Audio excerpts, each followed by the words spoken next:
આગામી દિવસોમાં યોજાનારી કોર્પોરેશનની ચૂંટણી માટે હજી તો જે તે પાર્ટીઓ દ્વારા મોટાભાગના ઉમેદવારોની જાહેરાત કરવામાં આવી નથી, ત્યાં જ ટિકિટ મળવાની છે તેમ કહી અત્યારથી જ દાવેદારો ઉઘરાણા કરવા લાગી ગયા છે.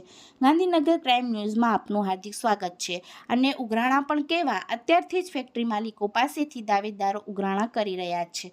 વાત છે અમદાવાદના પૂર્વ વિસ્તાર એવા ઇન્ડસ્ટ્રીયલ લાંભા વોર્ડની, જ્યાં સ્થાનિક સ્વરાજ્યની ચૂંટણીમાં ટિકિટ માટે અત્યારથી જ લેટર વોટ શરૂ થઈ ગયો છે.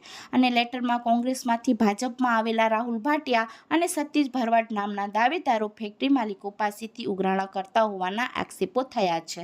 અને લાંભા વોર્ડમાં લેટર વોટ શરૂ થતાં રાજનીતિમાં ગરમાવો આવી ગયો છે.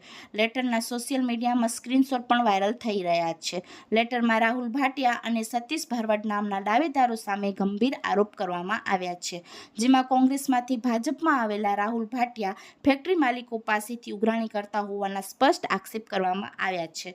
જોકે અગાઉ પણ રાહુલ ભાટિયાને લાંભા કોર્ટમાં ઉપપ્રમુખ બનાવવામાં આવતા વિવાદ સર્જાયો હતો અને ગેરકાયદેસર કેમિકલ ઠલવવા માટે કાર્યવાહી થઈ હોવાના આરોપ લાગ્યા હતા.